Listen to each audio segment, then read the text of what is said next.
Modded.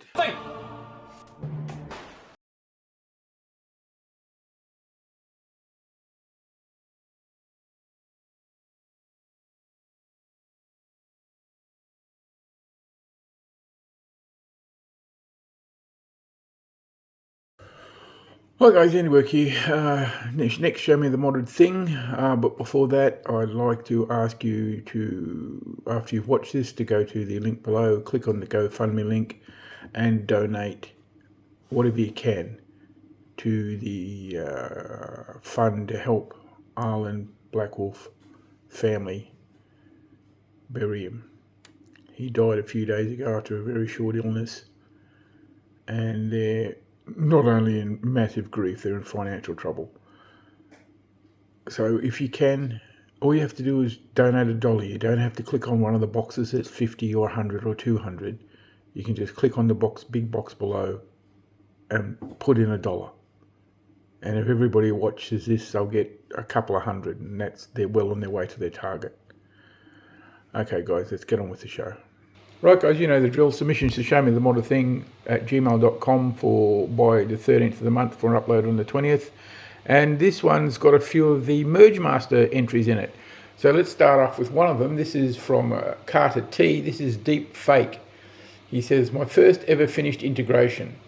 Deep Fake is a Straven with my own personal twist on it, including a fully enclosed dual stage setup with a Talon conversion kit designed by Hawkeye. It features dual stage, Daybreak flywheel cage, 30.9.5, 4 Kraken motors.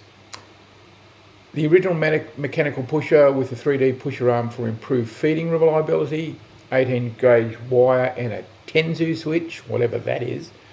The fake rear magwell houses the LiPo battery, which is a good idea. He says the paint is a Rust-Oleum automotive primer followed by black duplicolor vinyl dye, then premium white gloss paint. Now he wants to add a semi-auto solenoid sometime in the future, but other than that, that's his build, and it looks pretty good there, guys. I mean, it's just so clean and bright for a start, and a few optional pieces there by the looks with the barrel extension silencer, or whatever you want to call it, but very nicely done. And I was actually talking to him over chat when we were doing this. Well, when he was doing this, I wasn't doing it. But the way he's moulded the surface with putty and smoothed everything out, it's really, really nice. Doesn't actually look like a Strife anymore to me. Well, at first glance, it looked like a Rapid Strike, actually. But really well done, Carter. Nice work. Next up, we got ClownyNerf again. And he's back with another of his amazing integrations, and this one is also a Merge Masters entry. It is, and hold your breath, a Busby Predator Hunter integrated with a Sledgefire Baron, Nightfinder Vagabond, and maybe a few random plastic bits. Really? You sure you couldn't find anything else to put in there? You know, like an Abrams tank or something? He says it has a sliding brass breech attached to a Pedig barrel with dead space removal shunt. A lot of the stuff he says I don't even understand, but I'll try. He replaced the plumbing and reattached it to the Baron's plunger tube to take advantage of the slide prime large volume. Carved a little into the pump side. Then had to cover a massive hole in front of the blaster because of the Sledgefire parts. And that's really clever, that Sledgefire part at the front he's used. I'm really impressed with that. He used a sheet of ABS plastic heated and bent into shape, then dremeled the design in and painted it in metallics. Both the sexy skeleton pin-up and the front plate inspired by World War I and World War II trench art. And then he says, just for the fun of it, after all that work, now he's having fun, added some resin casted nuts and bolts he made at random places. Black vinyl dye base, all hand painted to look like it's rusted and old. And added a cheap silver cross lanyard to the back. It says it looks good, performs like better than stock. There's a little bit of a problem with the tyre to darts because of the friction, but he's happy with it. And this thing's gorgeous. I do like the fact that he's gone to the trouble of leaving an orange base so he can take it outside and play with it. because otherwise, at first glance, it looks quite dangerous. Actually, with the little bolt action there, reminds me a little bit of the Blade Runner pistol. But it's very nicely done, and I love the body art on it. It's really clever. And that's something you can do with you can do it with a heavy-duty needle stuck into the end of an old paintbrush handle. And you can just scratch away as long as you're careful. But he's done some really nice work. I like the little bomb. Even added clouds so you know it's falling through the air. Okay, next up we've got a couple from Darty Bastard. This first one is called the Proper Halicon, as it integrates a recon, retaliator and a prophecy. Really, you can integrate the blasters, mate, but you don't have to do the name. I almost sprained my tongue there. He says it's short dart, full seal breech with integrated rifle barrel. It has expanded plunger tube with short plunger. It works flawlessly, it hits hard and shoots straight. It chains perfectly and has really cool sound while priming and firing. And it's gorgeous. I mean, the work that's gone into this is phenomenal, absolutely phenomenal. Okay, there is the danger of being mistaken for a real weapon. Because to my mind, it actually looks a lot like a few, I think the brand was called Bushmaster, a couple of the bullpups they produced, the AR-17 or something. But yeah, other than that, it's gorgeous. But yeah, Darty, don't take it out in public. And the other one he's got is what he calls the Sand Viper. Now, this, he says, is a custom build I did with an upgrade black and silver metal internal components. It has optimized tight ball barrel along with metal trigger and custom machine down AccuBar, which also has color matching two-tone anodization. Yeah, attention to detail, you'd think. The frame is stock other than the streamlined trigger guard. The remaining plastic parts are all stock injection molded. The only paint details are vinyl dyed desert sand grip panels and an aluminium colour in the relief on the grip emblems, both achieved with Duplicolor products. The optic is a clone of Aerotech RMR. Very nicely done, very clean and neat work. Yeah, quite like it. Right, next up we got one from a regular contributor, John Tom, and he says this is my recent Nerf Mega Motorstrike build. No internal mods yet, though I plan on rewriting it in the near future.